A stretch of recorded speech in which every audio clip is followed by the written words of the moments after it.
Welcome. Can I turn this on? Maybe? All right. Can people hear in the back? Can you guys hear me? Is the mic on?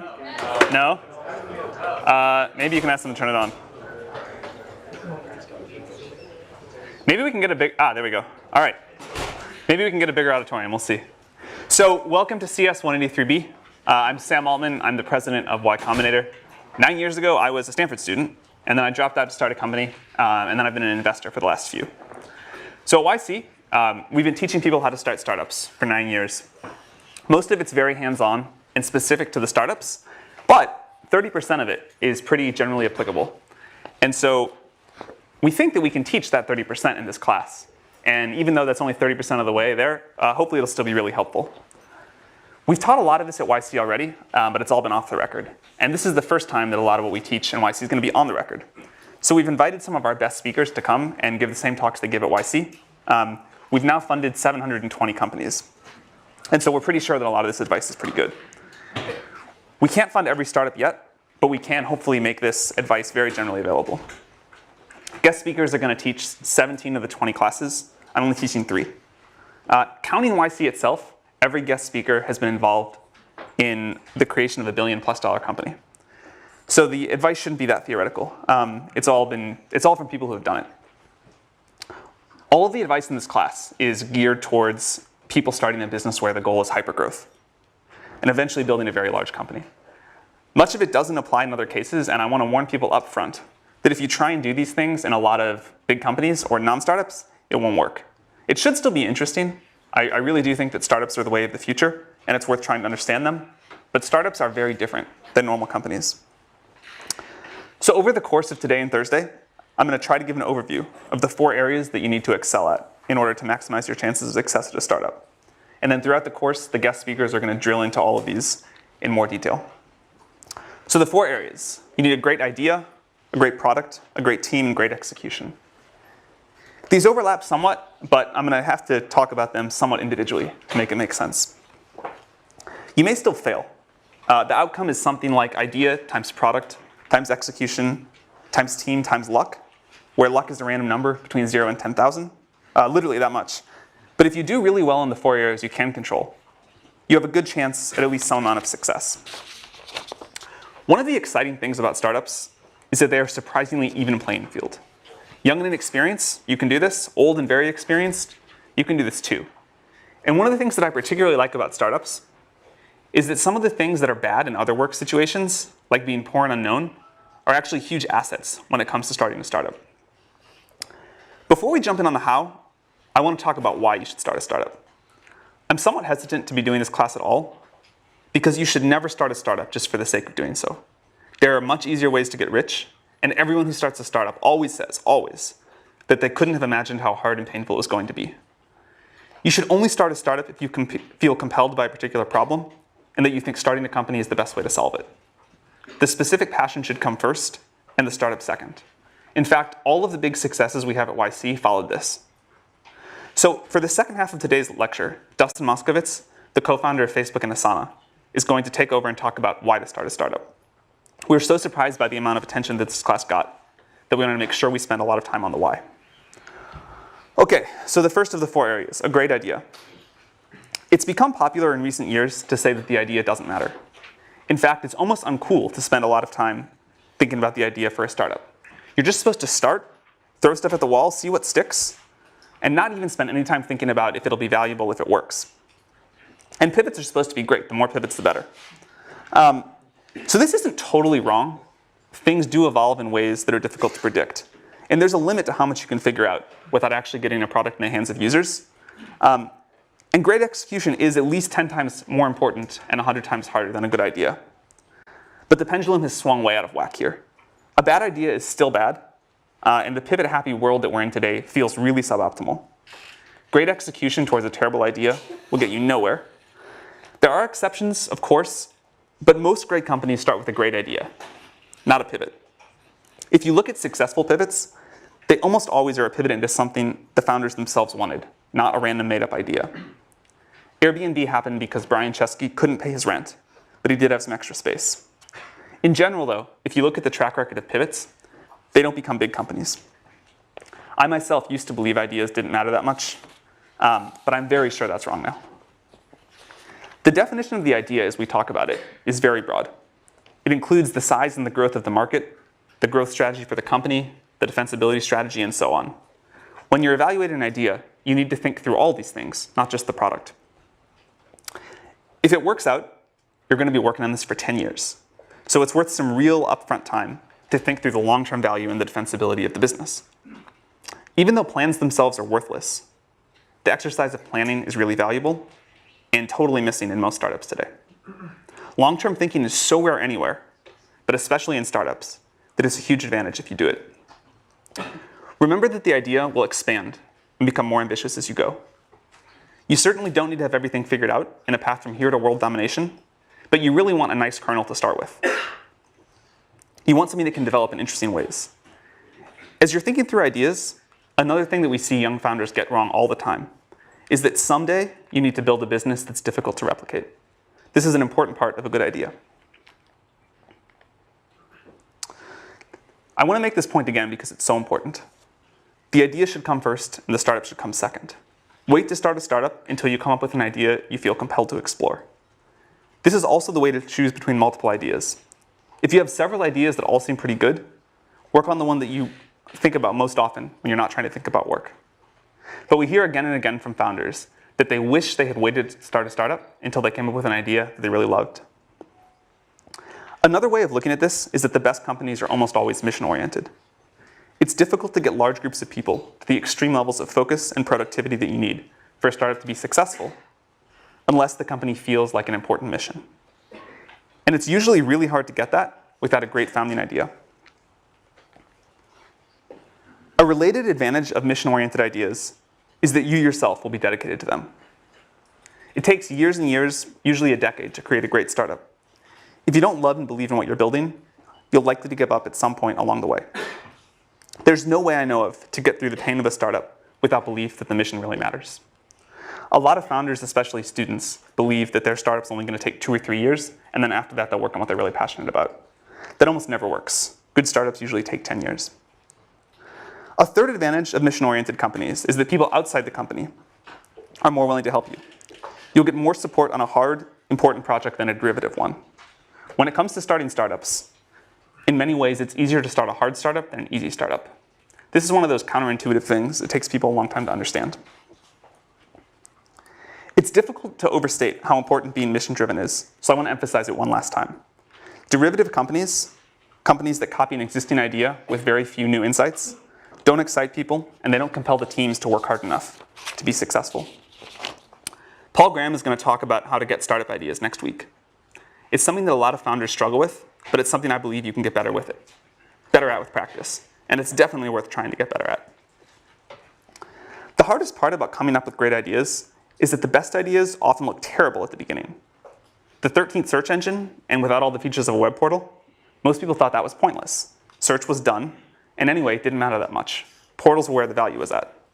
The 10th social network, and limited only to college students with no money, also terrible. MySpace had won, and who wants college students as customers? Or a way to stay on strangers' couches. That just sounds terrible all around. These all sounded really bad, but they turned out to be good. If they had sounded really good, there would have been too many people working on them. As Peter Thiel is going to discuss in the 5th class, you want an idea that turns into a monopoly. But you can't get a monopoly in a big market right away. Too much competition for that. You have to find a small market in which you can get a monopoly and then quickly expand. This is why some great startup ideas look really bad at the beginning. It's good if you can say something like, today, only this small subset of users are going to use my product, but I'm going to get all of them. And in the future, almost everyone will use my product. Here's the theme that's going to come up a lot. You need conviction in your own beliefs and a willingness to ignore others' naysaying. The hard part is that this is a very fine line. There's right on one side of it and crazy on the other. But keep in mind that if you do come up with a great idea, most people are going to think it's bad. You should be happy about that. It means they won't compete with you. This is also a reason why it's not usually dangerous to tell people about your idea. The truly good ideas don't sound like they're worth stealing. You want an idea about which you can say, I know it sounds like a bad idea, but here's specifically why it's actually a great one. You want to sound crazy, but you want to actually be right. and you want an idea that not many other people are working on. And it's okay if it doesn't sound big at first. Common mistake among founders, especially first-time founders, is they think that the first version of their product, the first version of their idea, needs to sound really big. But it doesn't. It needs to take over a small specific market and expand from there. That's how most great companies have started. Unpopular but right is what you're going for. You want something that sounds like a bad idea, but is a good idea.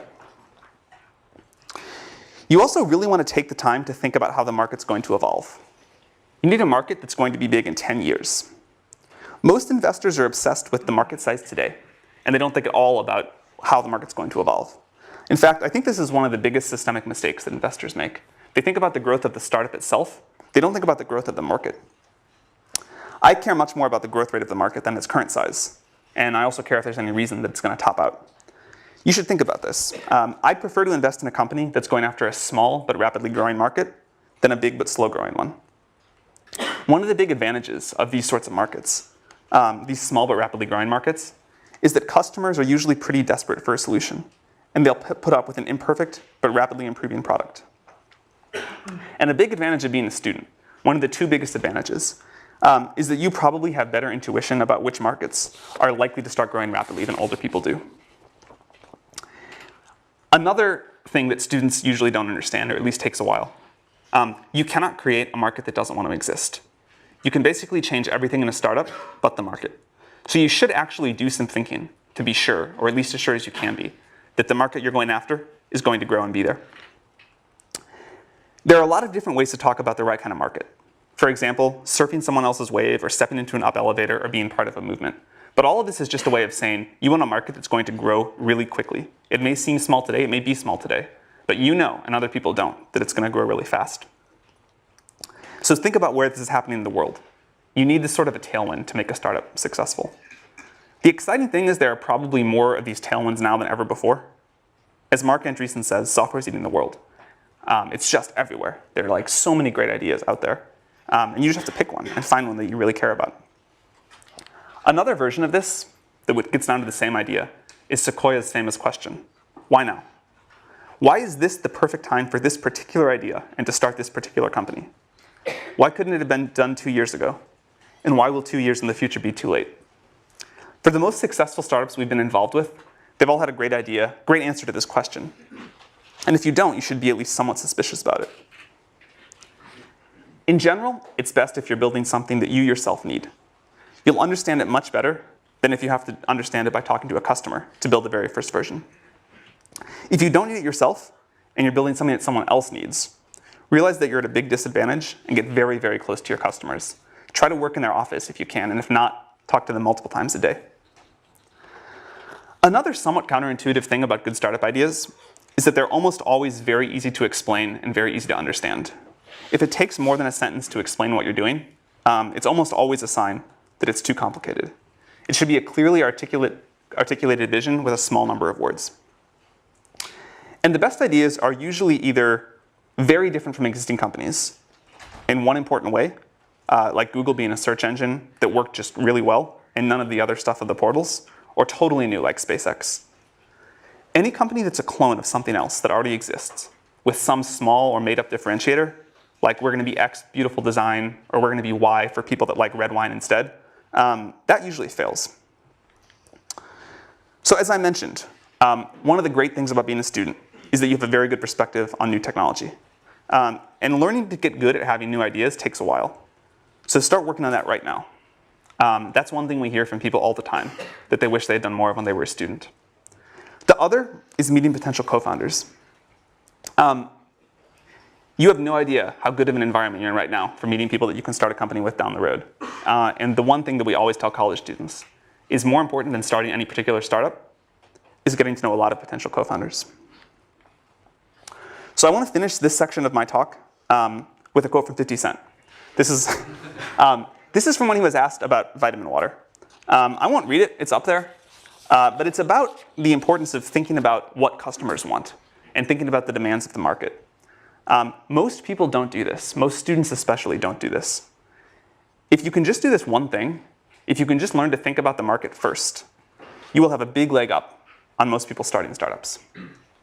And this is probably the thing that we see wrong with Y Combinator apps most frequently, is that people have not thought about the market first and what people want first. So for the next section, I'm going to talk about building a great product. And here again, I'm going to use a very broad definition of product. It includes customer support and copyright explaining the product. Anything involved in your customer's interaction with what you built from them. To build a really great company, you first have to turn a great idea into a great product. This is really hard, but it's crucially important, and fortunately, it's pretty fun. Although great products are always new to the world, and it's hard to give you advice about what to build, there are enough commonalities that we can give you a lot of advice about how to build it. One of the most important tasks for a founder is to make sure that the company builds a great product. Until you've built a great product, almost nothing else matters. When really successful startup founders tell the story of their early days, it's almost always sitting in front of the computer working on their product or talking to their customers. That's pretty much all the time. They do very little else. And you should be very skeptical if your time allocation is much different. Most other problems that founders are trying to solve, raising money, getting more press, hiring, business development, etc., these are significantly easier when you have a great product. It's really important to take care of that first. Step one is to build something that users love. At YC, we tell founders to work on their product, talk to users, exercise, eat, and sleep, and very little else. All the other stuff I just mentioned, PR, conferences, recruiting advisors, doing partnerships, you should ignore all of that and just build a product and then get it as good as possible by talking to your users. Your job is to build something that users love. Very few companies that go on to be super successful get there without first doing this. A lot of good on paper startups fail because they merely make something that people like. Making something that people want, but only a medium amount, is a great way to fail and not understand why you're failing. So these are the two jobs. Something that we say at YC a lot is that it's better to build something that a small number of users love than a large number of users like. Of course, it'd be best to build something that a small number of users love, but opportunities to do that for V1 are rare, and they're usually not available to startups. So in practice, you end up choosing either the gray or the orange. You make something that a lot of users like a little bit, or something that a small number of users love a lot. And this is a very important piece of advice. Build something that a small number of users love. It's much easier to expand from something that a small number of people love to something that a lot of people love than from something that a lot of people like to a lot of people love. If you get this right, you can get a lot of other things wrong. If you don't get this right, you can get everything else right, and you'll probably still fail. So when you start in a startup, this is the only thing you need to care about until it's working. Should we explain that again? Sure. So you have a choice in a startup. The best thing of all worlds would be to build a product that a lot of people really love. In practice, you can't usually do that because a big company, if there's an opportunity like that, Google or Facebook will do it. So there's a limit to the area under the curve of what you can build. And you can either build something that a lot of users like a little bit, or you can build something that a small number of users love a lot. And the total amount of love is the same. It's just a question of how it's distributed. And there's this law of conservation of how much happiness you can put into the world with the first product of a startup. And so startups always struggle with which of those two they should go. And they seem equal, right? Because the area under the curve is the same. But we've seen this time and again that they're not, and that it's so much easier to expand. Once you've got something that some people love, you can expand that to something that a lot of other people love. But if you only get ambivalence or sort of weak enthusiasm, and then try to expand that, you'll never get up to a lot of people loving it. So the advice is find a small group of users and make them really love what you're doing. Does that make sense? All right. One way that you know when this is working is that you'll get growth by word of mouth. If you make something people love, people will tell their friends about it. This works for consumer products and enterprise products as well. When people really love something, they tell their friends about it, and you'll see organic growth. If you find yourself talking about how it's okay that you're not growing because there's a big partnership that's going to come save you or something like that, it's almost always a sign of real trouble. Sales and marketing are really important, and we're going to have 2 classes on them later. But if you don't have some early organic growth, then your product probably isn't good enough yet. A great product is the secret to long-term growth hacking. You should get that right before you worry about anything else. It doesn't get easier to put off making a great product. If you try to build a growth machine before you have a product that some people really love, you're almost certainly going to waste your time.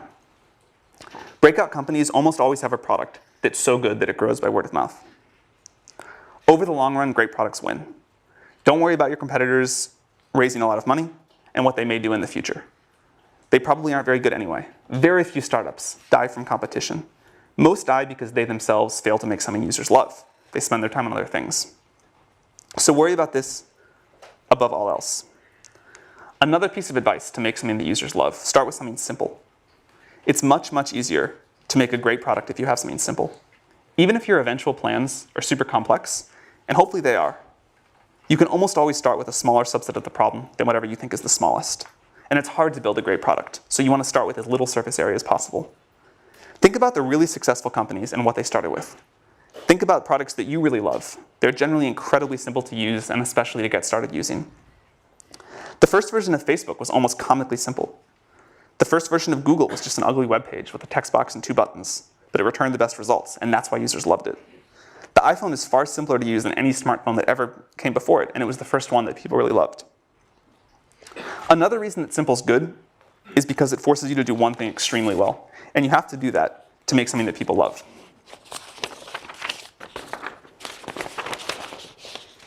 The word fanatical comes up again and again when you listen to successful founders talk about how they think about their product. Founders talk about being fanatical in the way they care about the quality of the small details, fanatical in getting the copy that they use to explain the product just right, and fanatical in the way they think about customer support.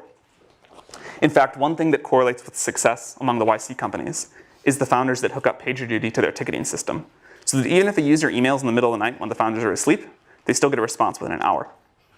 Companies actually do this in the early days. These founders feel physical pain when the product sucks and they want to wake up and fix it. They don't ship crap, and if they do, they fix it very, very quickly. And it definitely takes some level of fanaticism to build a great product. You need some users to help with the feedback cycle, but the way to get those users is manually. You should go recruit them by hand. Don't do things like buy Google Ads in the early days to get initial users. You don't need very many. You just need ones that will give you feedback every day and eventually love your product. So instead of trying to get them on Google AdWords, just find a few people in the world that will be good users, recruit them by hand. Ben Silbermann, when everyone thought Pinterest was a joke, recruited the initial Pinterest users by chatting up strangers in coffee shops. He really did. He just walked around Palo Alto and said, will you please use my product? He also used to run around the Apple store in Palo Alto, and he would set all the browsers to the Pinterest homepage real quick before they caught him and kicked him out. So that then when people walked in there, they're like, oh, what is this? This is an important example of doing things that don't scale. If you haven't read Paul Graham's essay on that topic, you definitely should. So get users manually, and remember that the goal is to get a small group of them to love you. Understand that group extremely well, get extremely close to them. Listen to them, and you'll almost always find out that they're very willing to give you feedback. Even if you're building the product for yourself, listen to outside users, and they'll tell you how to make a product they'll pay for. Do whatever you need to make them love you, make them love what you're doing, because they're also going to be the advocates that help you get your next users. You want to build an engine in the company that transforms feedback from users into product decisions. Then get it back in front of the users and repeat. Ask them what they like and what they don't like, and watch them use it. Ask them what they pay for. Ask them if they'd be really bummed if your company went away. Ask them what would make them recommend the product to their friends. And ask them if they've recommended it to any yet. You should make this feedback loop as tight as possible. If your product gets 10% better every week, that compounds really, really quickly. One of the great advantages of software startups is just how short you can make the feedback loop. It can be measured in hours, and the best companies usually have the tightest feedback loops. You should try to keep this going for all of your company's life, but it's really important in the early days. The good news is that all of this is doable. It's hard, it takes a lot of effort, but there's no magic. The plan is at least straightforward, and you will eventually get to a great product. Great founders don't put anyone between themselves and their users. The founders of these companies do things like sales and customer support themselves in the early days. It's critical to get this loop embedded in the culture. In fact, a specific problem that we always see with Stanford startups for some reason is that the students try and hire sales and customer support people right away. And you've got to do this yourself. It's the only way. You really need to use metrics to keep yourself honest on this. It really is true that the company will build whatever the CEO decides to measure. If you're building an internet service, ignore things like total registrations. Don't talk about them. Don't let anyone in the company talk about them. and look at growth in active users, activity levels, cohort retention, revenue, net promoter scores, these things that matter, and then be brutally honest if they aren't going in the right direction. Startups live on growth. It's the indicator of a great product. So this about wraps up the overview on building a great product. I want to emphasize again that if you don't get this right, nothing else we talk about in the class will matter. You can basically ignore everything else that we talk about until this is working well. On the positive side, this is one of the most fun parts of building a startup. So I'm going to pause here. I'll pick back up with the rest of this on Thursday. And now we're going to have Dustin talk about why you should start a startup. Thank you for coming, Dustin. Sure. But yeah, so Sam asked me to talk about why you should start a startup. There's a bunch of reasons you might have. And there's a bunch of common reasons that people have that I hear all the time for why you might start a startup. It's important to know like what reason is yours, because some of them only make sense in certain contexts. Some of them will actually like lead you astray. You may have been misled by the way that Hollywood or the press likes to romanticize entrepreneurship. So I want to try and like illuminate some of those potential fallacies so you guys can make the decision in a clear way. And then I'll talk about the reason I like best for actually starting a startup. It's very related to a lot of what Sam just talked about. But surprisingly, I don't think it's the most common reason. Usually people have one of these other reasons, or they just want to start a company for the sake of starting a company. So the four common reasons, just to enumerate them, are it's glamorous, you'll get to be the boss, you'll have flexibility, especially over your schedule, and you'll have the chance to have bigger impact and make more money than you might by joining a later stage company.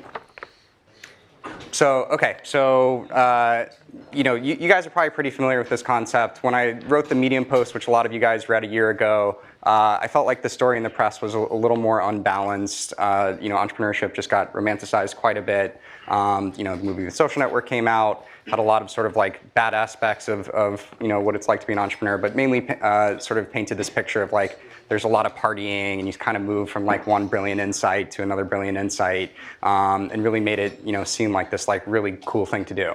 And I think the reality is just not quite so glamorous. There's an ugly side to being an entrepreneur, and also just more importantly, what you're actually spending your time on is just a lot of hard work. Sam mentioned this, but you're basically just sitting at your desk, heads down, focused, answering customer support emails, doing sales, figuring out hard engineering problems. So it's really important that you kind of like go in with eyes wide open.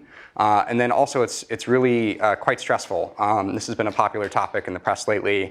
The Economist actually ran a story just last week called like Entrepreneurs Anonymous, and shows like a founder kind of like hiding under his desk and talking about like founder depression. So this is like a very real thing. Like, let's be real. If you start a company, it's going to be extremely hard.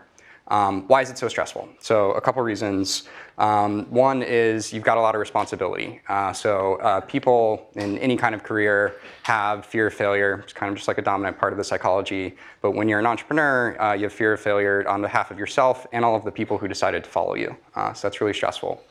In some cases, these people are depending on you for their livelihood. Even when that's not true, they have decided to devote the best of your years of their life to following you. And so you're responsible for the opportunity cost of their time. So that's a big deal. And you're always on call if something comes up.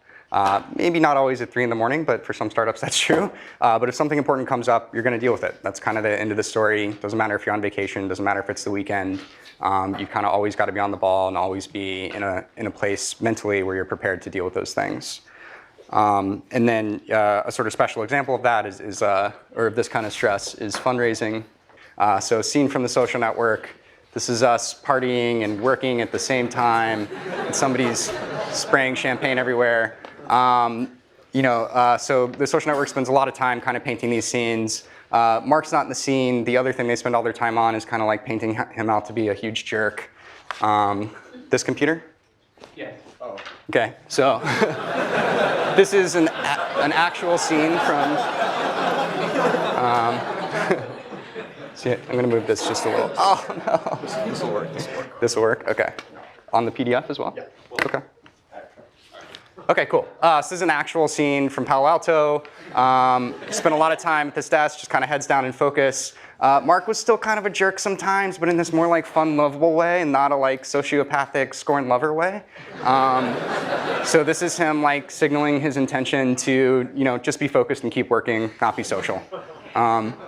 So then there's also the scene sort of demonstrating the like brilliant insight moment. It's kind of like straight out of A Beautiful Mind. They literally stole that scene. So they like to paint it as you just kind of like jump from one of these moments to the other moment with like parting in between. But really, we're just at that table the whole time. So interestingly, if you compare this to the other photo, Mark is in the exact same position, but he's wearing different clothes. This is definitely a different day. So cool. So that's what it's actually like in person. And I just covered this bullet up here. This is the Economist article I was talking about a second ago. So another form of stress is just like unwanted media attention. So part of it being glamorous, you get some positive media attention sometimes. It's nice to be on like the cover of Time and like be the person of the year. It's maybe a little less nice to be on the cover of People with like one of your wedding photos. Depends who you are. Some people would like that. I'd really hate it. But when Valleywag like analyzes your lecture and just tears you apart, like you definitely don't want that. Nobody wants that. And then one thing I almost never hear people talk about is you're just a lot more committed.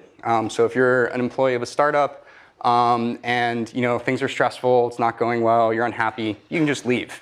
For a founder, you can leave, but it's very uncool, pretty much a black eye on the rest of your career. And so you really are committed. For 10 years if it's going well. Probably more like 5 years if it's not going well. So 3 years to figure out that it's not going well, and then if you find like a nice landing for your company, another 2 years at the acquiring company. And if you leave before that, again, it's not only going to harm yourself financially, it's going to harm all your employees, so you pretty much don't. So if you're lucky and you have a bad startup idea, you fail quickly, but most of the time it's not like that. All right, moving right along. And I should say, I've had a lot of this stress in my own life, especially in the early years of Facebook. I just got really unhealthy. I wasn't exercising, had a lot of anxiety, actually like threw out my back like almost every 6 months, like when I was like 21, 22, which is like pretty crazy. And so if you do start a company, be aware that you're going to have to deal with this and you have to actually manage it. It's actually like one of your core responsibilities. Ben Horowitz likes to say like the #1 role of a CEO is managing your own psychology. It's absolutely true. Make sure you do it.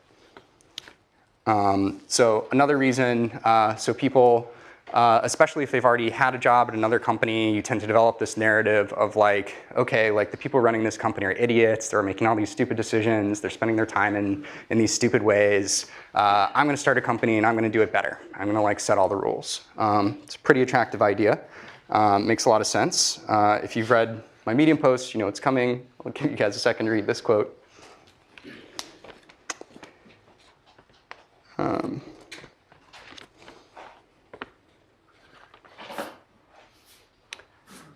Cool. So this really resonates with me. And one thing I'd point out is, the reality of these decisions is pretty nuanced. The people you thought were idiots probably weren't idiots. They probably just had like a really difficult decision in front of them, and people pulling them in multiple directions. So the most common thing I have to spend my time on and focus my energy on as a CEO is like the problems that like other people are bringing to me, the other priorities that people create. And it's usually in the form of a conflict. People want to go in different directions, or like customers want different things. And like I might have my own opinion about that. But really the game I'm playing is like, who do I disappoint the least? And like just trying to like navigate all these difficult situations. And even on a day-to-day basis, I might come in on Monday and like have all these grand plans for like how I'm going to improve the company and what I'm going to spend my time on. But then if like an important employee is threatening to quit, that's what I'm spending my time on. That's my #1 priority. So a subset of you're the boss is you have flexibility. You have control over your own schedule. This is a really attractive idea. So here's the reality, another Phil Liven quote. So this really resonates with me as well. And some of the reasons for this, again, you're always on call. So maybe you don't intend to work all parts of the day, but you might not get to control which ones. You're a role model. This is super important. So if you're an employee of a company, You might have some good weeks, you might have some bad weeks, some weeks when you're low energy, maybe you want to take a couple extra days off. That's really bad if you're an entrepreneur. Like your team will really signal off what you're bringing to the table. And so if you take your foot off the gas, so will they. You're always working anyway. So if you're really passionate about an idea, it's just gonna like pull you to keep working on it. If you're working with great investors, you're working with great partners, they're gonna wanna be working really hard, they're gonna want you to be working really hard. And again, you're gonna wanna work really hard. So some companies like to tell the story about you can have your cake and eat it too. You can have like 4-day work weeks maybe. If you're Tim Ferriss, maybe you can have a 12-hour work week. It's a really attractive idea. And it does work in a particular instance, which is if you want to like actually have a small business or go after a niche market, then you're a small business entrepreneur. That makes total sense. But as soon as you get past like 2 or 3 people, you really need to step it up and be full-time committed. Cool. So this is the big one. So this is the one I hear the most, especially like candidates applying to Asana. They tell me, you know, I'd really like to work for a much smaller company or start my own because then I have a much bigger slice of the pie. I'll have much more impact on how that company does, and I'll have more equity, so I'll make more money as well. So let's examine when this might be true. So I'll explain these tables. They're a little complex, but let's focus on the left first. So this is just explaining Dropbox and Facebook. These are their current valuations. And this is how much money you might make as employee number 100 coming into these companies, especially if you're like a relatively experienced engineer, like you have like 5 years of industry experience. You're pretty likely to have an offer that's around 10 basis points. So if you joined Dropbox a couple years ago, the upside you'd have already locked in is about 10 million. There's plenty more growth from there if you leave in the company. If you joined Facebook a couple years into its existence, you made $200 million. This is a huge number. And if you, even if you joined Facebook as employee number 1,000, so you joined it in like 2009, you still made $20 million. That's a giant number. And that's how you should be benchmarking when you're thinking about what might I make as an entrepreneur. So moving over to the table on the right, these are 2 theoretical companies you might start. So Uber for pet sitting, pretty good idea. If you're really well suited to this, you might have a really good shot at building a $100 million company. And then your share of that company is pretty likely to be about 10%. This certainly fluctuates. Some founders have a lot more than this, some have a lot less. But after multiple rounds of dilution, multiple rounds of option pool creation, you're pretty likely to end up about here. If you have more than this, I'd recommend Sam's post on like the equity split between founders and employees. You probably should be giving out more. So basically, if you're extremely confident about building this $100 million business, which is a big ask, it should go without saying that you should have a lot more confidence in Facebook in 2009 or Dropbox in 2014 than you might for a startup that doesn't even exist yet. Then this is worth doing. So if you have a $100 million idea and you're pretty confident you can execute it, I would consider that. If you think you're the right entrepreneur to build Uber for space travel, that's a really huge idea, $2 billion idea. You're actually gonna have a pretty good return for that. You should definitely do that. This is also only the value after 4 years, and this idea probably has legs. So definitely go after that. If you're thinking of building that, you probably shouldn't even be in this class right now. You should just go and build that company. So why is this financial reward and impact? I really think that financial reward is very strongly correlated with the impact you have on the world. If you don't believe that, let's talk through some specific examples and not think about the equity at all. So why might joining a late stage company actually provide you a lot of impact? You get this force multiplier. They have an existing massive user base. If it's Facebook, it's 1 billion users, or if it's Google, it's 1 billion users. They have existing infrastructure you get to build on. That's also increasingly true for new startups, thanks to like AWS and all these like awesome independent service providers. But you usually get some like proprietary technology and it's all maintained for you. It's a pretty great place to start. And you get to work with a team and they'll help you just leverage your idea into something great. So a couple specific examples. Brett Taylor came into Google as around employee number 1,500, and he invented Google Maps. This is a product you guys probably use every day. I used it to get here, and it's used by hundreds of millions of people all around the world. Didn't need to start a company to do that. did happen to get a big financial reward, but the point is you had massive impact. My co-founder, Justin Rosenstein, joined Google a little later after Brett. He was a PM there, and just as a side project, he ended up prototyping Chat, which used to be a standalone app, as integrated into Gmail, like you see it in the upper right there. And before he did that, like people didn't even think you could do chat over Ajax or chat in the browser at all. And he just kind of like demonstrated it and showed it to his team, and then they made it happen. And again, this is probably a product most of you use maybe every day. And then perhaps even more impressively, shortly after that, JR left. He became employee round number 250 at Facebook, and he led a hackathon project along with people like Andrew Bosworth and Leah Pearlman to create the like button. So this is one of the most popular elements anywhere on the web, totally changes how people use it.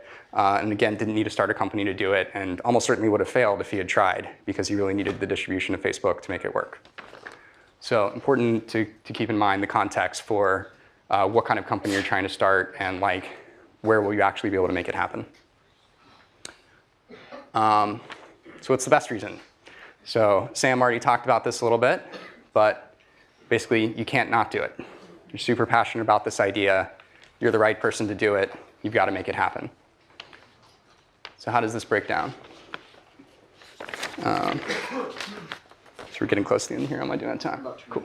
Sweet, perfect. This is sort of like a wordplay. You can't not do it in two ways. One is you're so passionate about it that you have to do it. You're going to do it anyway. And this is really important because you'll need that passion to get through all of those like hard parts of being an entrepreneur that we talked about earlier. You'll also need it to effectively recruit. Candidates can smell when you don't have passion, and there are enough entrepreneurs out there who do have passion that they may as well work for one of those. So this is sort of like table stakes for being an entrepreneur. Your subconscious can also tell when you don't have passion, and that'll be a huge problem. And then, so the other way to interpret this is the world needs you to do it. So this is sort of validation that the idea is important. It's going to make the world better, so the world needs it. If it's not something the world needs, go do something the world needs. Your time's really valuable. There are plenty of good ideas out there. Maybe it's not one of your own, maybe it's an existing company, but you may as well work on something that's going to be good. And then the second way to interpret this is the world needs you to do it. You're actually well suited to this problem in some way. If this isn't true, it may be a sign that your time is better spent somewhere else. But also just best case scenario, if this isn't true, you outcompete the team for which it is true. And you just end up with like a suboptimal outcome for the world. That doesn't feel very good. So drawing this back to my own experience, at Asana, Justin and I were kind of like reluctant entrepreneurs before we founded Asana. So we were working at Facebook. We were already working on a great problem.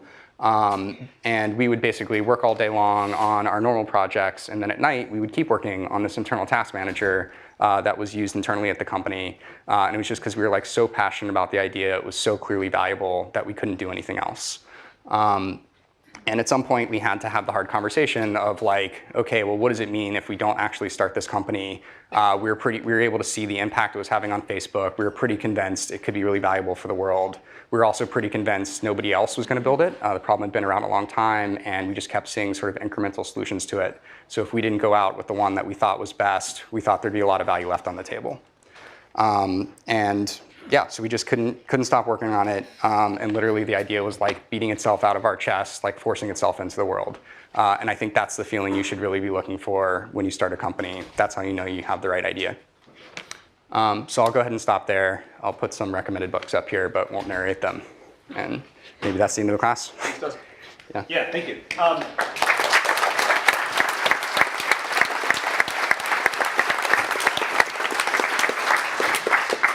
Maybe Dustin can stick around for a few minutes if you have questions for him. And see you Thursday. Thank you.